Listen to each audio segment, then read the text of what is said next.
But you know our budgets are not that expound. Yes, they're not healthy budgets. So imagine if you have to do that and return home. So that is one of the challenges. The other is the notion that we are not enough. The idea that you need company of a man, that you need a voice of a man to overshadow you, to make you valid, to validate your ideas. That in some situations, they're like, how can a woman tell me to do that? I will not do it. Yeah, that's very true. And yet when it comes from a guy and the guy is like, Ebu, pick up that, the guy will definitely do it. So our men need to take us out of the kitchen where they located our offices and then put us in the spaces where we can freely think and also expect us to have great ideas. Yeah, I am so challenged by the Kenyans. Kenyans, I don't know, is it because they are not so married that they've been able to prosper? I'm not debunking marriage. I am a Christian, so I know how marriage works and the institution to God. But most of them are successful because somehow they are not in relationships that are stifling them and zipping them up. Yeah, their voices matter and they stand for what they believe in. And I think here in the industry in Uganda, our men need to let us fly, expecting that we'll do good. We will not be perfect. They are not perfect too, but they need to give us the freedom to try things differently and support us. That when I return home and I'm really tired and I just need to sleep, you will not ask me where your trouser is. Yeah, that sort of thing. Well said. Well said, Madam Cissy Nalumansi Lala. So you have got some ambitions for the film industry. Can you tell us some of those ambitions? Oh, I'm a dreamer. I am a dreamer. This one is a dreamer. I have so many things that I really want to achieve. But among them, I want to build studios. We are lucky. I am lucky. I'm blessed to be born in or to be living in an era where I've seen some grants, funding, and commissions coming in. But the thing is, we do not have the institutions to house these opportunities.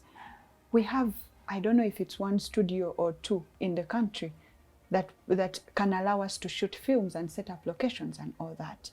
Now imagine with all the commissions that could come in and others that are on the way to come, how much work can we take on to be full, like getting all our incomes from film. So we need spaces, we need infrastructure. And probably the government might not come in now. They might join in a bit later. So it's up to now as individuals to do whatever we can. And in my own capacity, I want to build a studio, very big studio. I want to build a very big studio where we can have shootings, even streets. And you're shooting a street scene, but you are in this controlled environment where you can control sound, where you can control lighting and all that. That is one of the dreams. The other dream, I'm starting to achieve it a little bit. I wanted a company of film and I created one. It's called Jungle Rains Production. And it's through that I did Namuddu. So it was my first, thank you so much. It was my very first production under Namuddu. And I saw how many people it employed. I was working on set with around, extras included, were like 200 people. Yes. So imagine if one production I could give an opportunity to 200 other people. Yeah. Then I think I'm doing good. I just need to do more. But with the company here, then I can be able to do so much more. And I want to direct Hollywood actors. I told that to Lolia. Lolia is an actor, that executive producer of mine. I told her, you've done so much for me. What can I do? And she said, maybe one day you could invite me to be a part of your project. And I was like, that is going to happen. I'm going to direct you in one of these films. I want to direct the Tika Sumta because I believe I have the beautiful stories. I might not have the funding yet to bring them over here. And I think it will be a really great opportunity for them to experience, like, the African way of living. Yes, and I don't want to go over there. I want them to come here. They experience it. Yes, and we do a traditional film and I get them out of their skin because I feel like it's a great opportunity for them as well to experience something new, something that is not shot on green screen like how most of the Hollywood productions are done. So among the things I want to do, I need to derive more energies back home. And I know it's not easy, but I am manned up for this. I'm gonna do it. You'll do it. Yeah, You have absolutely. a whole army behind you. Thank you. Yeah. So can you tell us some of the challenges you faced, not only as a female filmmaker, but generally? You know, because I know there are people looking up to you, like, oh, I want to be like Cissy. You know, she's making it big. They do not know. You know, someone once told me people don't want to know the process of the story. They want to see the results. Yeah. So, what challenges have you experienced, and of course the achievements? I'm seeing something really beautiful behind you there. Okay, so some of the challenges are mainly financial, because our industry is at its foothills, like made it big financially. So that means you take back bread, you take very little money back home at the end of the day. And this is a project that you are committed to, that you want to pay all your utilities, to sponsor other projects and all. So the financial issue comes in. My mom asked me a question one day as I was starting out in film, and there were very little to no opportunities at all. And I kept on asking her for money for my needs. Like, mommy, give me something today, mommy, give me something tomorrow. And she's like, Cissy, I put you in school. You graduated. You have a degree. Why aren't you doing the job you studied? Why are you in film where you're not earning anything? And she didn't understand that the passion for film could not let me rest. But in her perspective, she's right. Like, you put a kid... As a parent. Yes, you put her through school. You expect she's going to start buying you things and buying you cars and houses. The things that you couldn't give to yourself because you were busy putting her in school. But I wasn't. And it touched me so much. I felt so much pain. Like, how do I make her happy? But the industry can't allow that. So the financial aspect makes us want to go back to the conventional things we studied, because at least there you get a monthly salary, which is not the case. However, I'm grateful that now projects are starting to work out. We are getting funding, and funding is everything. I employed her on Namuddu. I told my mom, I gave her a job, and she was excited. Oh, she was so excited. She was very excited. So at least I'm sure she's now very proud of me. She's not the same person. She was the first not the first person, I believe, but she was one of the people who believed in you. It's very hard, like, to have your parent believing in you. Oh, you're doing film, you're doing music. What's that? My mom is a believer. I remember when I was still finding my way, I at the university joined modeling. And weirdly, modeling. Yes. You know, I was like, you're not young. Cissy is not young. So every time I would come back, she would be like, so model for me, how do they do it? And you would see that she's trying to support me. And then when I joined film at the university, like acting and all, she would give me transport. She would be like, take this money to help you with your, you know, she'd be like, okay, so how did it go? And then music, when I was singing, she would be like, play my song the whole day, make it have, you know, scholars tune. And also my mom is a believer. She can believe in you even when you don't believe in yourself. It doesn't mean now, like when she looks at the award. Oh, she's so proud. She's so proud. She likes it when I go for interviews and the TVs are inviting me for interviews.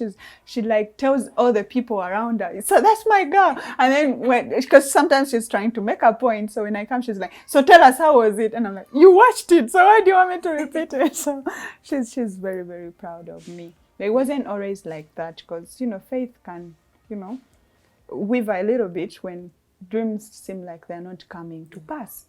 But I'm grateful that she's seen me go through all these changes, and even though I'm not where I want to go, but at least I make her smile when she looks at me. Yeah. Can you talk about that award behind you? I really want to know, where did you get that? How did you? Wow. Okay, so this award came from Nigeria.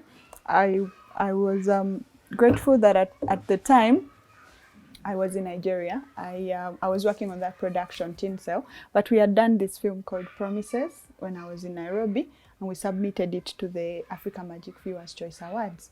So luckily, I was one of the organizers of AMVCA, that Africa Magic Viewers Choice Awards. So I was interning, but I got to like experience, organize, do this and this and this. So when I didn't know that our film was winning, we had submitted it, But because they are very discreet with their process of how they judge films, and luckily I was even in the room where the judges were, you know, reviewing these films and previewing all of them, but I didn't know that we were going to win because they're very discreet. Like when they are marking, they keep covering, and then there's that accountability organization. Is it called Deloitte? And then Deloitte comes discreetly and takes the papers away, so you cannot know that your film is winning. And even because the award came earlier on the award night, I expected to see them in the back end and see it. My friends hid it. They hid it. So every time I would come around, they would be like, go the other side. I didn't know that they were trying to not kill my surprise. So you could have seen me when they called out that Promises had won. I almost fell at the stage because I was rushing. I was like, my skin, my soul just went out of my body, and I was sweating, and I was rushing to go up there. And it was a beautiful experience. Now, looking at this is a reminder of what hard work can do. Because we had so many sleepless nights on set, and seeing an award is a reminder that dreams can really come true. And have you won any others besides that? I've been nominated on Keller. Which is equally very Yes, yeah. At the end of the day, I look at it, but the recognition that somebody appreciates your work and it spoke to them, that is actually much more important than even this. So some people do films that are not for festivals. It doesn't mean their films are not good.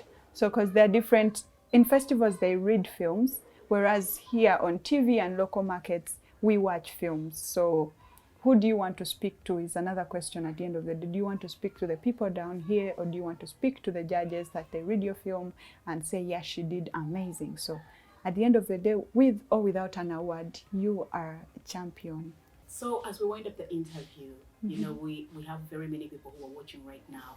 Very many young people who are trying to make it in the film industry, male, female, and they are looking up to Cissy. They're like, wow, Cissy's making us proud. What advice do you give to these young filmmakers? Okay, I would like to first of all tell them that this world is filled up with so many people, billions and billions of people occupy the earth. And many times all those people are looking for almost the same opportunities. So for you to make it, you have to be aggressive. You got to stand out. You have to do something. You have to push further than how you think you can push. You know, into those spaces in your brain where you think they're very inaccessible. You have to do that. So get aggressive, be go-getters. When I was doing Village Champion, I don't know if I got a chance to tell you how I got the executive producer on board. But after a meeting where he told that story, because it's a true story, I chased him and I told him, that story needs to be on screen. What are you doing with that story, you know? And he said, I've never got a chance to have it, but I like the angle that it can be on screen. And from there, we started talks. And I told him, you need to fund this project. And he said, how much? And we started talking budgets. And through that, the film came to life. How many people out there have the money that you need, but you've not even stepped your foot out to go and chase them? Yeah, they will not look for you. People that have money won't look for you to give you their money. So it is you to reach out and show them how passionate you are. Sometimes they just want people that are passionate. And even though they know their money might not come out, because I was busy trying to tell the executive producer, this is how your money is going to come out. You're going to do this. And he's like, relax. I know this money might never come out, but because you're passionate, that is why I'm pushing through this. And that touched me. And I think I feel like all of us need to have that bond that makes people see how passionate we are. So it also goes back to what you said, like selling your, yes, you know, what you can do, selling yourself. Yeah, sell yourself. If you want to be a cinematographer or a camera person, shoot something and put it on YouTube. And then those friends that usually share your pictures with, who won't help you. Of course, it always begins with the friends. Yes, share the video and you're like, give me some likes, share it with your friends. And before you know it, you have a few K likes. And from there, that is how somebody who needs you will spot you. Learn to introduce yourself with us, including what you do. Don't talk about your exes. Talk about your vision. Sell people your vision. Tell them things that you're passionate about. Do sample works and send it to the people that you think can help you. when I started teaching at Victoria University, I've been teaching, I never got to talk about that, but after when I started teaching and people knew that I teach screenwriting, they started sending me pieces of work on my email. And it's bothering, like, because you can't read everyone's work. It's a lot of, and some stories, they are really not written well. So you're like, how do I come to the end of this story? But the idea that they reached out, you respect that. And you're like, yes, this is a person, I'll read their story because they're bothering me. I had a guy call me almost every day. Hi, did you get a chance to look into my script? Hi, did you get a chance to look at my work? And I started setting alarm clocks, and I'm like, I need to read this guy's script so that it gets off my back. That is how you get opportunities. Me being a Christian, I know that is how you pressure God. Sometimes God doesn't want to give you something because it doesn't benefit your soul anyway, but because you're bothering him is like, let me give this child of mine this gift so that he lets me go, yeah? So push without, be respectful in the way, yes, be respectful in the way you push, but push. Then something else, be crazy. You cannot survive the film industry in Uganda if you're not crazy, because it comes with extremely late hours, very many hours of work, and it comes with little pay. But tell you what, it is satisfying. There is something they call ikigai, to get money out of something that you're passionate about. So with film, it will satisfy you much more than money. It will give you that, it will fill up that space that other things might never ever fill. Just be crazy enough to pursue that dream and make sure that it comes to pass. And that's why we do have the Upclose with Eva Nakato show. We want to inspire you people watching outside there. Because if I did not get an opportunity, if someone did not give me an opportunity to share my story, to share my experience, to inspire someone out there, I wouldn't be what I am right now. So that's why I love giving opportunity to such, the young, fresh minds, to share what they are doing around the world. That has been Cissy Nalumansi Lala on the Upclose with Eva Nakato show. Please like, share, and subscribe to our YouTube channel, Vice Versa Global. Check out our social media handles, Upclose with Eva Nakato, Vice Versa Global, and of course, Cissy Nalumansi Lala. Don't forget that Nalumansi. Thank you. Please feel free to share this video, to everyone who is aspiring, to make it in the film industry. We hope you love this episode. And until next time, bye-bye.